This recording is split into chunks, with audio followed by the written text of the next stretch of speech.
xarunta uu jaamac Umar Ciise oo ah xarun lagu barto dhaqanka farshaxanka iyo qorista af Soomaaliga isla markaana ku taal xaafadda ay Soomaalidu degto Islii ayaa waxa dhalinyarada Soomaaliyeed ee ku dhalatay dalkani Kenya lagu baraa hidaha iyo dhaqanka Soomaaliyeed mar aan maantay booqasho ku tagay xarunta hidaha iyo dhaqanka uu jaamac Umar Ciise ayaa waxaan kula kulmay dhalinyaro isugu jira wiilal iyo gabdho kuwaasoo baranaya qaabka loo sameeyo dharka farshaxanka ay caanka ku tahay Soomaaliya iyo qorista afka Soomaaliga Farduuso Maxamed Jaamac iyo Axmed Cirro oo ah aas-aasayaashii xarunta hidaha iyo dhaqanka oo jaamac Umar Ciise ayaa ka warbixiyay goorta la aas-aasay sababta loo aas-aasay iyo waxyaabaha ay ka faa'iidaan dhalinyarada Soomaaliyeed ee ku nool dalkani Kenya gaar ahaan magaalada Nairobi xaruntan waxaa la aasaasay bishii Agoosto sanadkii 2013 muhiimadeeduna waxay ahayd in bulshada Soomaaliyeed ee ku nool Nairobi gaar ahaan xaafadda Islii ay hesho xarun lagu kaydin karo agabkeedii dhaqan iyo wixii qoraal ah ee laga qoray dadka Soomaaliyeed xaruntu laba qaybood ay isugu jirtaa waa qayb agab dhaqameedka lagu kaydiyo iyo qayb la yiraahdo qaybta yani library-ga oo ahayd in ka badan 2000 oo koobi oo af Soomaali, Carabi iyo Ingiriis ku qoran laakiin ah buugti ka hadlaysay taariikhda Soomaaliga siyaasadaheedii dhaqaalaheedii marka xarunta markii ugu horeysay xarunta dhaqanka iyo akhriska Islii bay ahayd magaceedu sanad ilaa 6 bilood sanad kadib ayaa waxa loo bixiyay oo jaamac Umar Ciise Allah naxariisto oday qoraaye buu ahaa oo Soomaalida qiimo weyn ku lahaa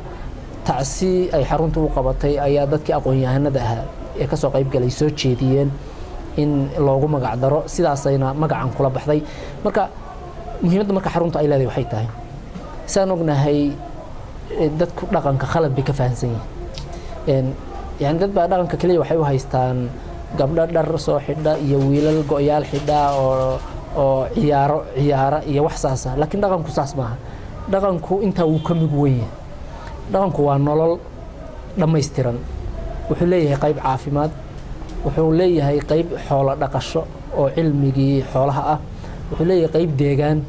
wuxuu leeyahay qayb noloshii kale ee asaasiga ahayd haday ahayn lahayd farsamadii ama wixii wax soo saarka la oran jiray marka intaas oo dhan waa la tuura yani dadku hadda waxba kama oga waxa moodaa wax laga soo haajiray inuu yahay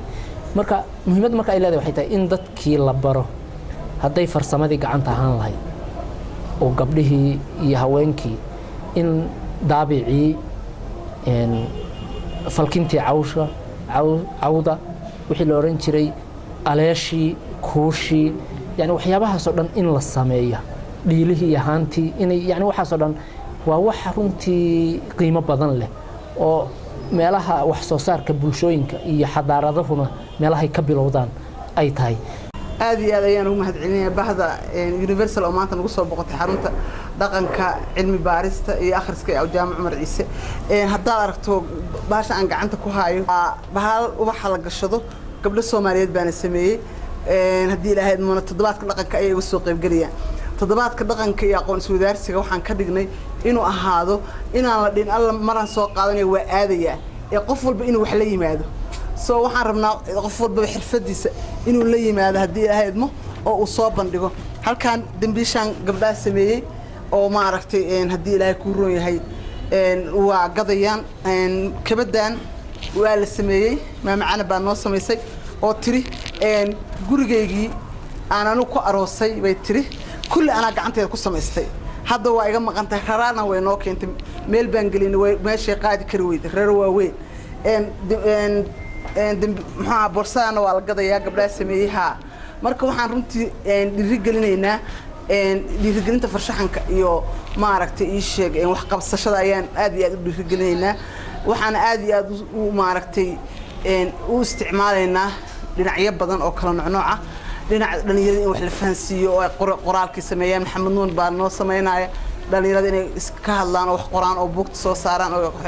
dhinac waa kana dhinac ma aragtay hadii Ilaahay ku roon yahay in dhalinyarada photography workshop baan sameynay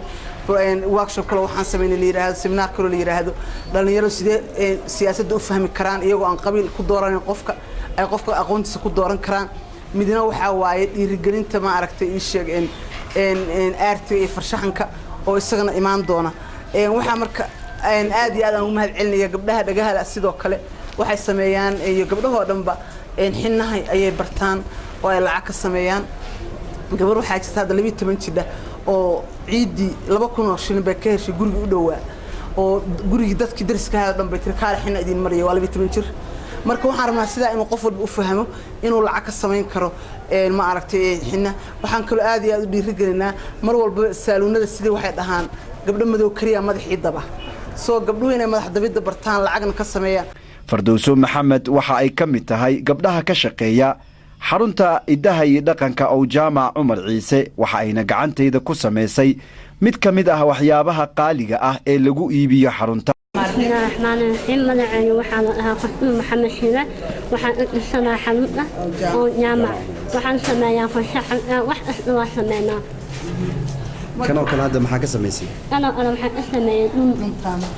أنا عاد أنا مثلا عاد هوس laga waxay أنا كسميسي كدبنا واحد مريسي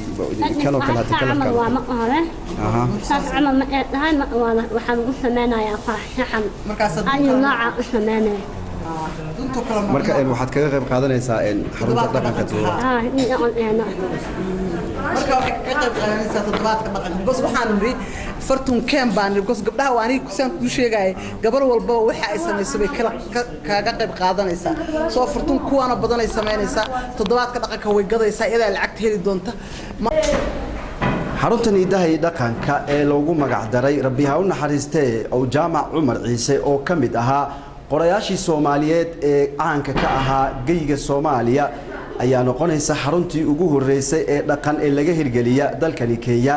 waxaana wax lagu baraa dhalinyarada Soomaaliyeed ee ku dhalatay dalkani Kenya iyo kuwa qurbaha laga keeno Cabdishakuur Faarax Igalle Universal TV magaalada Nairobi